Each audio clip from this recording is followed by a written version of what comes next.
these glazes. Are we running here? Yep. Yeah, okay.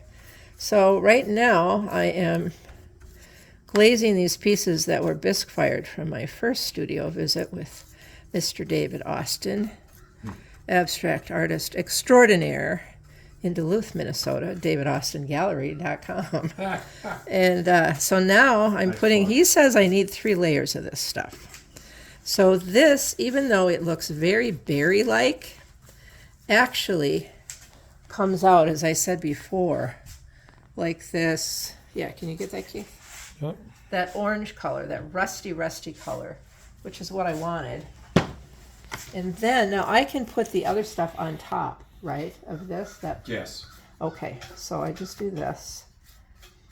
And I'll come in with a smaller brush also to get some of these irregular spaces in here. I'm just shocked, I have to say, that any of this stuff stayed together, because David just told me that we had, what, 10% shrinkage in the bisque firing? Yeah, 9%. But it won't shrink again, right? Oh, yeah, it will. Oh, it's going to shrink. So we didn't have 10% shrinkage in the bisque. We had 10%. It was 9%, but you might as well call it 10. Okay, pick a number. For all the firing. So when it reached vitrification, meaning that cone 5, which Here. this clay is rated for, and at cone 5 we have 9% shrinkage. So we did a little test earlier on that, wherever that little test piece And tile my was. hair is going to be in there. So there's a little test piece. We did 5 centimeters on a slab, and then it's 4.5 almost exactly centimeters, so 9% shrinkage rate. Does that mean anything to any of you? It doesn't mean a thing to me. What's important if you're doing things like, if you're, for example, when I was doing public art, I had to fit a piece into 38 feet, for example. So I had to know precisely how big my shrinkage rate was. Got it. Or if you're doing a mosaic and you have to fit it into a certain area, things like that matter. Got it. But we're not doing that. Today, we are simply experimenting right now. Not doing that yet. Hopefully, my final piece, I'm hoping that there will be a final piece that is like the thesis statement on all of this. Yeah. That I can maybe speak to some of that. Maybe we can plan it so there's a little bit of that involved. I don't know. Okay, now I got to get out the smaller brush because you can't get in some of these places here. And then you said 3 coats, right? So I need to do this all over again 3 times. Now, this is the difference. I tend to not like brushing glazes on because of this process. Oh. My preference is usually dipping the glaze, which means you have to invest in quite a bit of glaze up front. Yes. And then, like I did, that $1,000 bill that I just told you about. Yeah. And most of that was because of the glazes. So I got them in a bucket and then I dip them. Then well, it's and one if I shot. was a production potter like you can be, even though it's art pieces, then I would plan for that.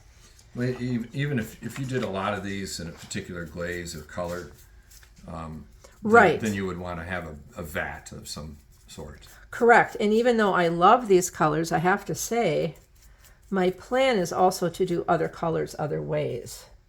So I also shed gray hair all over the place. You sure that was yours and not the brush? Oh, it could easily be the brush. Sure, thanks. These are ultra cheap that's brushes. right. And I haven't lost all my hair then. Yay. It's Now, like I will hopper say, brush. oh my goodness, but that'll all burn up in there anyway, right?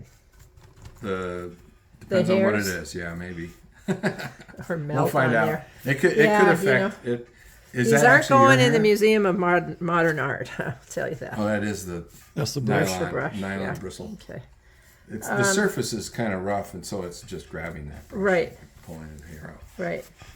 And sometimes that could be a nice effect. You Yeah, don't know. we'll certainly find out. You know, It's all an experiment. Don't get precious about this stuff your first time out, because you'll break your own heart, and well, who wants to do that? Well, it's the issue of process-oriented, particularly in the early stages as of development. I don't care what field of study it is. Right. It's about process. You're learning. Yes. And you can't be fixated on the object because you're going to be disappointed.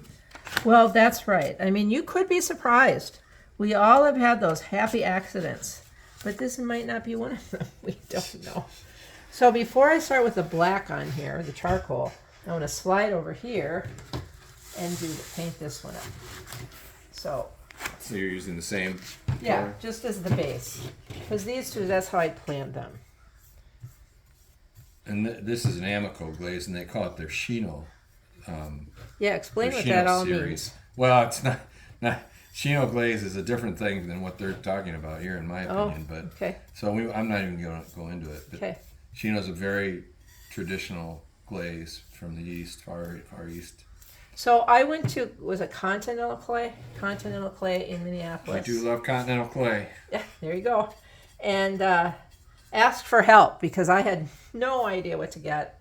So the clay they recommended was whatever clay I have here. I'll have to put that all in the description because I honestly don't remember. And then I told them, brought these charcoal renderings, which they looked at me askance, my pastel renderings. But I said, these are the colors I'm after. And by George and golly, that's what I got. Well, their staff is very, very knowledgeable. Oh, they were so nice. The girl who very, worked with me was so nice, and I should find out who she is and give her a shout. Anyway, so she is great. And yeah, so here we are, glazing away. Two pieces that I have to say, I'm very, very happy about how these pieces. Does this hurt my hands to have? No. Well, a little bit toxic, not too much. No. I mean, the truth of the matter is, I took too many risks when I was younger in ceramics, and it has affected my lungs long term. Oh. And there are some materials and some kinds of glazes that you don't want to absorb through the skin. There's some materials. Most of these aren't too bad, but don't do it every day. You should. I mean, don't take a bath in it. Let's be honest. Artists have been notoriously bad about their own safety. Well, that's true, because you're busy creating, you get lost in it, and then it's like, oh, I'm sorry, I have to do this now. Well, now, where does this go? Well, eventually we'll wash it. Just set it down anywhere, because you're going to have to use it again. Am I? You got 2 more coats, right? Oh, I thought I was doing 2 coats. Three coats total. Oh, I thought I painted them 3 times, so therefore. I thought so. The interesting thing on this particular series, and it's why I think they using the term Shino, is depending on the clay variants, the ridges, the brush strokes, all those things will affect how this clay or this glaze will turn out. Like this one, you can see where it ran, when it was thicker, it's a different color, and I think that's why they're calling it a Shino. Okay. Is for this. Well, I'd also like to point out that color. This is another, even though it's going to be charcoal, it's another berry color. It's very close to what's there, but it's never what you get in a can is almost never what you're going to get in a glaze. So now I'm doing a second glaze up here, coverage, with this black or this charcoal. I don't think you're going to have to do the divots because there's already a lot. There's of pools in there. Yeah. I would. Well, and I'm not doing all of this in the charcoal. I'm just doing a part of it in the charcoal. Yeah. I think we'll maybe do a little bit here. There's a little bit here. We're not going to really worry about, we're not being precious with these things. And this one I had like swashes here. So I love the shape. It's like a turtle shell. I just really am enjoying it. Okay. Oh, thanks. I'm sitting on the squeaky chair. I'm trying not. Oh, is that the note? I couldn't figure. What's that sound? It's this. What's happening? My son's chair. So my husband Keith, who's soon to become a mosaic artist, he's not convinced, but I am convinced. No pressure. Because he's stained glass, but he's got all this glass he doesn't do anything with. So I think we're going to start doing some. I'm getting off this chair because mosaics. So am I done now, or am I not done now? I have to let this dry and then I come back and do it again? Is that the thing? Yes, although now you've put that. So this is going to, I wouldn't go over this again twice. Okay, if just you're gonna, on the inside parts there. I think some of the other color you could go over, but then you have, because it accumulated in the pools, you're not going to Right, just leave that alone. Okay. Yeah. Or all right. leave it thin and see what it comes out, you know. Well, it's all an experiment. And on that note, I'll take the video back and let's see what happens next today.